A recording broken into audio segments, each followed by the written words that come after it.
Well, I've argued that there's no such thing as free will. So what is there? Well, there's luck, both good and bad, as well as what we make of it. Actually, that's not quite true. What you make of your luck is also just more luck. Once again, you didn't pick your parents. You didn't pick the society into which you were born. There's not a cell in your body or brain that you created, nor is there a single influence coming from the outside world that you brought into being. And yet, everything you think and do arises from this ocean of prior causes.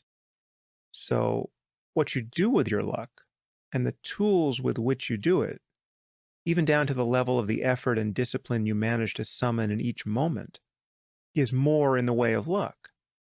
Now, most people resist this idea, seemingly at any intellectual cost, for reasons that I can't understand. Because this single insight is the antidote to arrogance and hatred, and a profound basis for compassion for others who are less lucky than you are.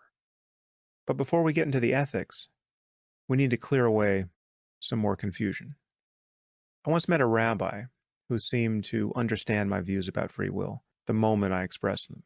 And he conceded that the notion of free will made no sense in a naturalistic world, only to then claim that we were therefore lucky to live in a world fashioned by a just and loving God, who has given each of us a soul endowed with free will. Hence the possibility of sin and our victory at overcoming it, and hence the reality of God's justice if we fail. Of course, this equation wouldn't apply to children born with congenital diseases, who in most cases didn't even have brains with which to sin before they reaped more than their fair share of justice. But nor does it apply to anyone else when you really think about it. But I knew not to take this line with the rabbi, because he was just the sort of man who would say that God's will is a mystery, as though merely reiterating this platitude could render an all-knowing and all-powerful God also good, in the face of all the needless misery and death we see all around us. The topic of our conversation was free will, and whether or not a soul could confer it. So I did my best to stay on point. I asked the rabbi how much credit he wanted to take for the fact that he hadn't been given the soul of a psychopath. He was aware, of course, that some people have such souls. I suggested that he and I were both very lucky not to have been so endowed. But the rabbi just waved this question away and declared that there was nothing I could say on the topic that could change his mind. Because you see, the workings of the human soul are, wait for it, a mystery. I suppose I should have seen that coming. Now, this is where a wiser man than I would see life as a comedy and enjoy a good laugh. I'll admit that these encounters sometimes bring out the nihilist in me. A claim this empty, expressed with such evident self-satisfaction, causes some part of me, some small part that other parts are struggling even now to expunge, to hope that a distant asteroid will just be nudged out of its orbit and set on a collision course with Earth. The fact that this educated man, with a large congregation, who was in a position to lead others, intellectually and ethically, could present such an ugly tangle of ignorance and superstition to the world, as though it were some marvelous puzzle of his own invention that no mortal could solve, actually made me furious. Now, he must have mistaken the look on my face for a blow landed in debate, because his eyes now acquired a triumphant gleam, and he then claimed that without free will, there could be no such thing as reason, because people would be doomed to think whatever they would based on the laws of physics. Indeed, the very effort I was making to reason with him now proved that I too believe in free will. In fact, if you search YouTube, you can find Noam Chomsky saying the same thing in response to a question after one of his lectures. This is a very common claim. It is also ridiculous. But the rabbi paused dramatically at this point to let the meaning of his words sink in. And here you should picture a peacock, plumage spread in full, wearing a yarmulke. So now please consider what this rabbi wouldn't. Your thoughts and choices arise out of each present state of the universe, okay, which includes your brain and your soul, if such a thing exists, along with all of its influences. whether random or not.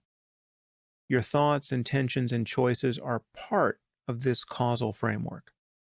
So your thoughts, intentions, and choices matter because whether they are the product of a brain or a soul, they are often the proximate cause of your actions.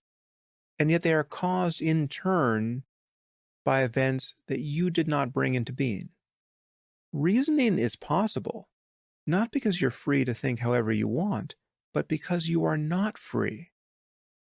Reason makes slaves of us all. This is why the rabbi's point and Chomsky's point make no sense.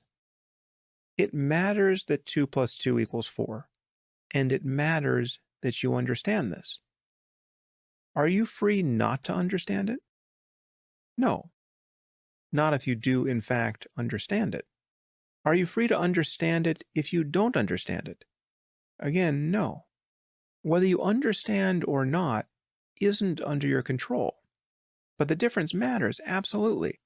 Anyone who believes that 2 plus 2 equals 5 will find no end to his troubles, because the world will oppose him at every point, beginning with his own fingers. You are part of reality, whatever it is altogether. Where is the freedom in this? Your beliefs about the world are formed in a perfect crucible of prior causes. If I say something now that changes your mind, it will be through no free will of your own. And if you're left feeling merely doubt or confusion, or you come away convinced that I'm a lunatic, you won't have chosen those responses either. So freedom never enters into it. The universe is pulling your strings. But our beliefs about the world matter because there's an enormous difference between knowledge and delusion. The physicist David Deutsch, who I had on my podcast, has argued that knowledge can produce any change in the universe compatible with its laws, because if a change can't be accomplished with sufficient knowledge, this could only mean that some law of nature prevents it. Now, you can be forgiven for thinking that this reasoning sounds circular, but I'm convinced it isn't. You should listen to that podcast with David if you want to explore this point further, because I thought it was a great conversation. It was podcast 22, entitled Surviving the Cosmos. Now, according to Deutsch, given the right knowledge, you could take any arbitrary region of space, sweep together its stray hydrogen atoms, transmute them into heavier elements through the process of nuclear fusion, use these elements to assemble the smallest possible machine capable of building all other machines, and then produce intelligent creatures vastly more capable and sensitive than ourselves, atom by atom. All that is lacking is an understanding of how to do these things at every stage along the way, which is to say, all that is lacking is knowledge. So knowledge literally is power, and what we do as a species on the basis of our ignorance might very well destroy us. So the stakes couldn't be higher. A friend of mine once met a group of villagers in India who had made a daily habit of drinking small quantities of a toxic fluid that they discovered in an abandoned generator. It was, after all, Bijli juice, electric juice. They thought, how could a substance so integral to the workings of a dynamo do anything but increase a person's potency? Of course, my friend tried to reason with these people, but he was rebuffed as an ignoramus and a tender-footed colonialist. Now, he didn't stay long enough to witness the aftermath. And of course, there's no shortage of such examples. The Chinese still imagine that rhino horn confers similar advantages. And presumably, this belief has less dire consequences for their own health, but it remains quite fatal to the rhinos. With or without free will, beliefs have consequences. And part of living an examined life is putting one's beliefs in order.